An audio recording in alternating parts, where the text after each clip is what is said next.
To all my young fans out there, I'd ask that you no longer see me as a role model, but see me as an individual that had the opportunity to be a role model and blew it, and blew it, and blew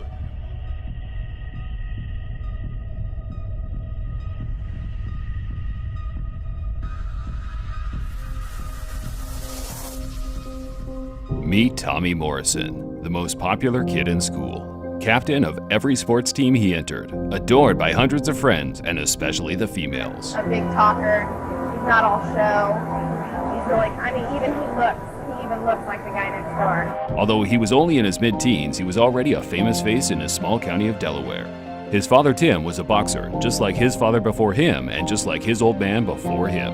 In fact, the Morrison name is one that has been recognized in the local area for close to 100 years. He's too strong, he's a very good man. And all the Morrisons, I know everybody, and they're just too strong, too big, Known for their charming looks and muscular physique, they use their natural builds to compete in damn near every tough man boxing contest in Southern America, and young Tommy was no exception.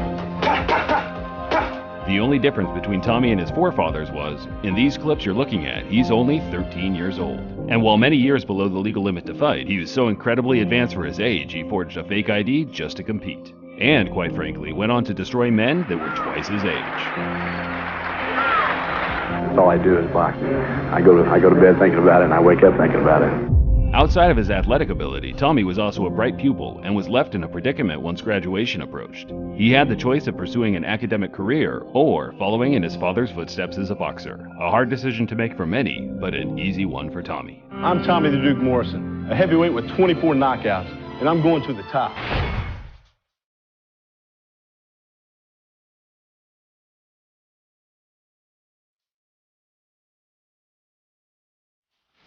During the mid to late 80s, boxing had entered a golden age. Mike Tyson was the most feared man on the planet. Elite contenders were starting to rise in Lennox Lewis and Evander Holyfield. The Rocky movies had taken the film world by storm, and everyone and their grandmother had a poster of Sylvester Stallone on their bedroom wall. Truly an incredible time for the fighting art. Want to ring the bell? All right. Ding, ding. We're underway. And the pace is up-tempo right at the opening bell. And behind every great professional is a great amateur. And while Tyson was obliterating top contenders in the pro ranks, a stocky white kid with a mullet was doing a similar job with the head guards on. Well, it's simple. Oh, man. I was just going to say, it's simple. He hits you with the left hook, you're gone. From 1985 to 1988, Tommy had amassed a huge record of 290 wins with 21 losses and a staggering 263 knockouts. An outrageous puncher's record, and while most were against other local fighters in the Delaware area, he did eventually make his way to the big leagues when he competed in the Seoul Olympic trials, infamously losing a narrow decision to rising star and later rival Merciless Ray Mercer, who ended up proving himself as the cream of the crop as he captured the gold medal just a few months later. Well, the way things are going right now, it's hard telling who's going to be the next heavyweight champion of the world. But I tell you what, I will be a heavyweight champion of the world. So boxing fans, watch out. So glorious, victorious, we take what we want, we born warriors. Despite having a large fan base before his pro career had even begun, Tommy remained grounded with an attitude to gradually fight his way to the top. My main goal in life is to be able to take care of my parents. You know, if it wasn't for them, I wouldn't be here to start with. He made his debut on a small hall event in New York, scoring a first-round knockout, and from here on it was very clear that Tommy was a special power puncher, particularly with the left hook, as he was known for being able to close the distance in an instant with a fast, leaping left hand. Hurry at 227 pounds. Oh, big right hand! Another first-round knockout for Tommy the Duke Morrison. It wasn't long before ESPN came knocking at the door asking for Tommy to feature on Tuesday Night Fights, a great platform for any young fighter looking to build a fan base while still taking on slightly lower journeymen in their division. That's going to make me basically a household name. That's going to make people take me as a real fighter. Of course, Morrison jumped at the chance and was soon matched up with the 19-6 Jesse Shelby on August 22nd, 1989. And this is kind of a crossroads fight for Jesse Shelby. Big man on the ropes here and getting the best of it. Jesse Shelby in trouble. Yes, early. He lost in the Olympic trials. A big right hand followed up on the left by Morrison and Shelby. I don't think he's going to let it go on, no. And Tommy Morrison remains unbeaten. Yeah, the guy seemed like I was just a step off, the first part through the first round and second round. But once I got adjusted to it, I think things went my way. I'd like to thank ESPN and Top Rank for having me here. Okay, a quick report card from Bill Caton after 15 fights. What do you see, Bill? I think Tommy is on his way. He's still learning, but he's improving from fight to fight. Soon after the bout, Frank Stallone recalled his brother Sylvester was looking for a young, muscular athlete to play the character Tommy Gunn in the latest upcoming Rocky movie. Yes, early. He lost in the Olympic trials. A big right hand, followed up on the left. After witnessing Morrison on Tuesday Night Fights, he quickly informed his brother that this young power puncher from Oklahoma might just be the guy he's looking for. A movie producer heard about Tommy and decided that since his granduncle was John Wayne, that acting as well as fighting was in his blood. Less than a week later, they had already begun filming.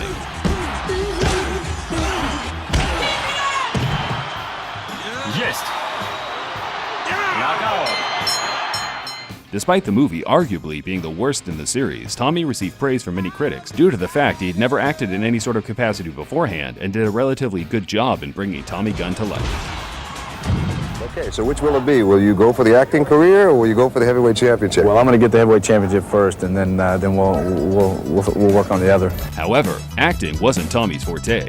He was a boxer, and now with a brand new younger fan base, he couldn't wait to get back in the ring and continue his road to the title. There's a big left hook.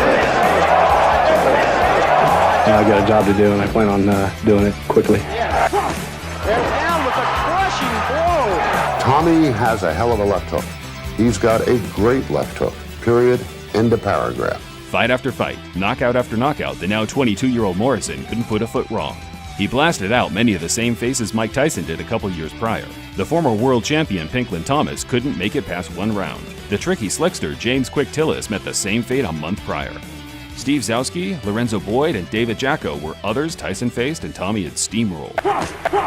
There's a left hand. Jake goes down and probably out. The big fight was on the tip of everyone's tongue. Tommy Morrison versus Mike Tyson. Now boxing big shot Bill Caton is grooming Tommy for a shot at heavyweight champion Mike Tyson. And it could be the grudge match of the century. The style clash was undoubtedly going to gel well for the fans. Both were undefeated and both were big knockout punchers. And it certainly wasn't an idea Tommy was shying away from. A lot of people are pretty satisfied with saying, hey, I fought for the heavyweight championship of the world. We don't want to fight for it. We want to fight for it and win it. If he's there when I get there, well, then he'll have to be removed. Just before the Morrison and Tyson fight came into fruition, Buster Douglas shocked the world with a historic upset over the seemingly unbeatable Tyson. Landing these. Oh, nice uppercut by Buster Douglas. Look at this. He's knocked Mike Tyson down. He's not going to make it. Unbelievable. Unbelievable. Almost 30 years has passed since that night in Tokyo, and still to this day, it's regarded as the biggest upset, not just in boxing, but in world sports history. Boxing, you never know what to expect. I mean, and if you don't believe me, you can ask Mike Tyson. A few months later, Tommy entered the most significant bout of his career, Repeat or Revenge, Morrison versus Mercer 2. On the line, the WBO Heavyweight Championship of the world. Ready? I'm ready. 3 years on from their clash in the Olympic trials, Tommy had a chance to set things straight as he matched up in a widely speculated 50-50 showdown with now 17-0 professional Ray Mercer. No mercy. Mercer had shown a lot in the way of promise himself during the build-up to this contest. Not quite the flashy power puncher like Morrison, but a rough and tough resilient brawler nevertheless. It could end in this round. It's over now. It's over, Al. It's over. And there's the big one. That was the one to put him to sleep. And that's the one more. Oh. The world know that Tommy Morrison belongs in boxing. Ray Mercer is the WBO heavyweight champion. Careful early. Tommy starts very fast. He has a lot to prove, and he'll try to do that in a quick fashion. Ray Mercer defending his title. Opening, neither a defensive whiz, so you know there will be openings. Take Morrison out of it. Get the referee separated. Big shots by Morrison. Great chin. You have to make him quit. And so far, it has been Morrison big in the first 2 rounds. Morrison was in the greatest shape of his career. The timing and speed of his combos during the first 2 rounds were breathtaking. Mercer was known for having a chin of iron, but to walk through the onslaught of Tommy shots the way he did elevated everyone's respect. Right on it. 3rd round, Morrison teeing off on Mercer. Take so many shots. And now Mercer puts a couple of rights together. Remember, he left Morrison with a right hand as a gift to end the 3rd round. By the end of the fourth round, Tommy's mouth was wide open. Struggling to breathe, his game plan was obviously to blast Mercer out inside 3, and in retrospect, it was a huge oversight considering the strength he possessed. Mercer made him pay for it. As in his 27th. Mercer pounding away. Morrison may be going. Morrison is gone. Here he is just connecting with shots, unanswered punches, out on his feet and hurt is Tommy the Duke Morrison. A lot of shots from merciless Ray Mercer.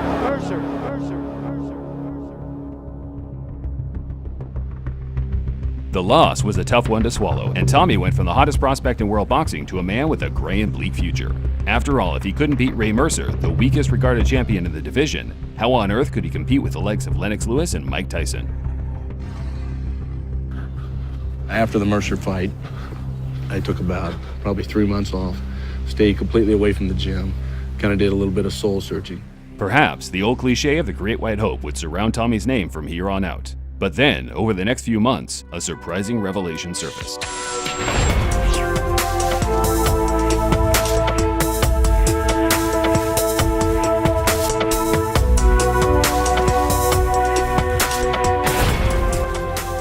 We had friends at the bars in Westport, and they'd call us up at midnight, 1 o'clock, and say, hey, you better come and get your boy. He's laid passed out on the floor. You might want to come and get him before the media gets here. So we'd run down and pick him up and throw him in the back of a pickup truck and carry him home. Tommy surrounded himself with the wrong people. He was already deep into a vicious cycle of heavy drinking, drug taking, and by all accounts of the people close to him, nymphomania. Tommy was a constant womanizer. He was such a natural athlete that even after years of self-abuse, the lifestyle never appeared to catch up to him in the ring, by the untrained eye at least. However, this guy didn't have supernatural powers. The partying was later revealed to be far worse than first thought. This wasn't just a weekend binge situation. This was an every night thing. I never was thought of as a bully. I was always, liked by everybody. And I like to be liked by everybody. I'm willing to get along with anybody that wants to get along with me. Despite Tommy losing that reputation as a role model that he once loved to embrace, the partying went on like before. Only this time, he was consistently fighting at a higher level in between, so bouts that he would easily win as a sober man became just that bit harder. And Tommy Morrison summons some power today, and it saves him in the ninth round. I think I learned a lot from this. Joe Hipp is one of the hardest punches I've ever fought. I look at it as a plus. I got hit a little bit too much. Defense is something that we felt like we always had to work on, something that hasn't been a secret, so we're real happy about it.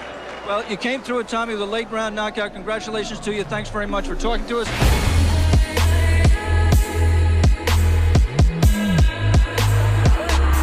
doesn't know where he is. Williams is already busted up. And Mills Lane has stopped the fight. Another dramatic power punching comeback for Tommy Morrison. After defeating Carl the Truth Williams in January 1993, Tommy put himself in line for a lucrative title shot against the immovable object that is Big George Foreman.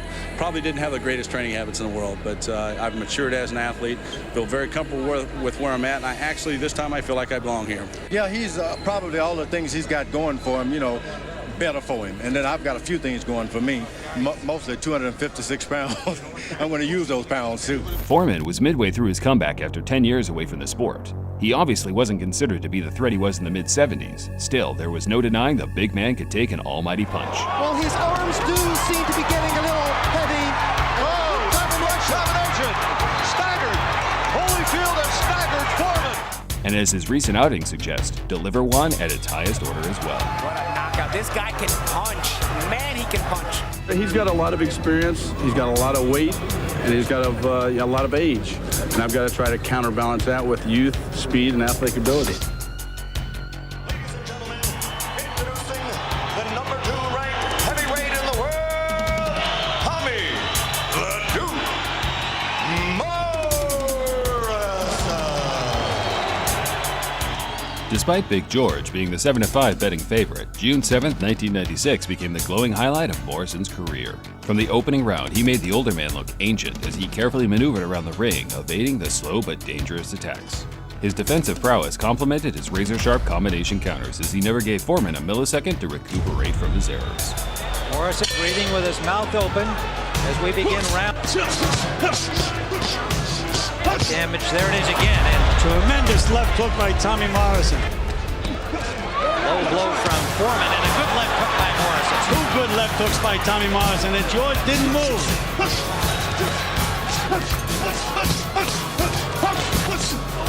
Big right hand from Morrison and a left hand.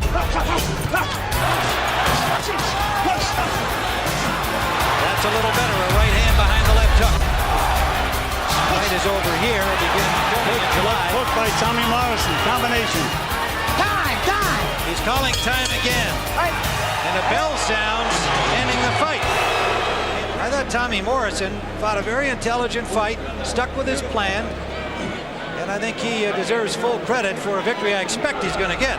Jerry Roth scores the bout, 118 to 109 for the winner and new champion, Tommy the Duke Morrison.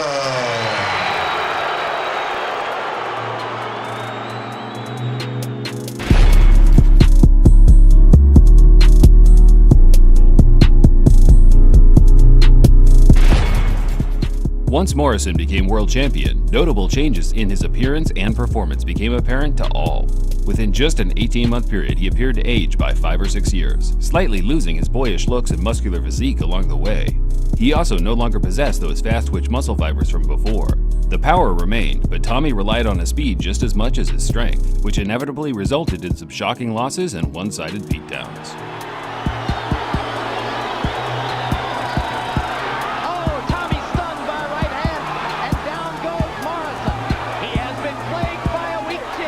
Despite the poor run of form, promotional superstar Don King stepped in and offered Morrison a life-changing retirement package. 3 fights, $10 million with a guarantee of a Mike Tyson showdown to end it all. A very lucky out, to put it lightly. Don King accepts the contract. We're ready to have the warm-up. Arthur Stormy Weathers was the first man penciled in for Tommy, a low-level journeyman with little to no chance in causing an upset. Nothing more than a tune-up to get the ball rolling for Morrison's comeback. But in the days leading up to the bout, an unusual headline surfaced. Tommy Morrison was supposed to fight tonight in Las Vegas, but the Duke was KO'd by the Nevada Athletic Commission just hours before his scheduled bout with Arthur Weathers. Morrison suspended worldwide for medical reasons. Tommy's reasons for avoiding the blood test just didn't make sense. He claimed he was scared of needles, but every boxer knows that excuse simply won't be enough to avoid such a key and important part of the sport. Take your freaking blood test. Well, you told me not to do anything unless you were here. You know, Don wanted me to do it. I said, Tommy, take your blood test. That's for the commission. Morrison had no choice but to take the test or be stripped of his license. And for his love of the game and faith in God, he took the test, knowing full well the results could end his career and perhaps even his livelihood. I've taken the action to have more extensive tests run. And I was informed just a little while ago that those tests do in fact confirm that I have tested positive for the HIV virus. Morrison was subsequently suspended from the sport. Having the HIV virus in any sort of combat sport runs a huge risk of transmission. Blood and saliva often trade places during a bout, and the Nevada State Athletic Commission made the right decision in instantly revoking his license. But was it something that they should have done sooner? Perhaps 7 years sooner to be more precise, dating right back to the days and months in which he first turned professional. And then it announced that he could not pass his physical, and I knew what it was. We had talked about this before. Talked about what? The HIV. He knew before? He suspicioned. Morrison's own mother admitted that Tommy knew to some degree he had the virus long before failing the test in 1996. And in 2016, court papers were released suggesting Tommy had been diagnosed HIV positive all the way back in 1989. When Morrison's ex-wife, Dawn Brady, was questioned for the upcoming lawsuit in a sworn deposition, she said that he had told her in 2000 that he tested positive for HIV in 1989 when he got checked out as part of a screening for a life insurance policy. Morrison confirmed this himself when he went into rehab in 1999, and the counselor doing his intake wrote that he claims that he was first told he was HIV positive in 1989. We do have to add that the claims made are alleged, but the amount of evidence to suggest he was hiding the virus for many years is overwhelming.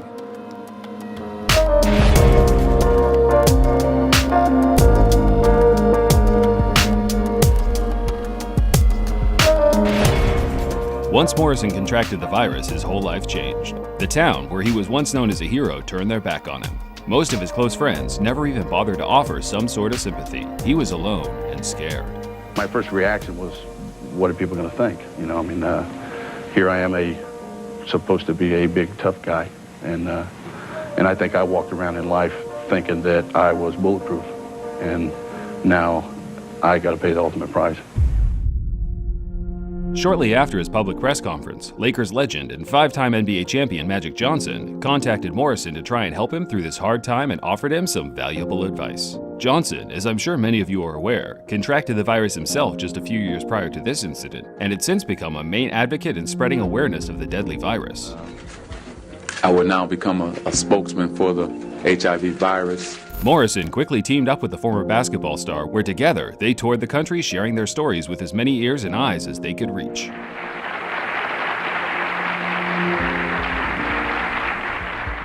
Initially, their recovery went great.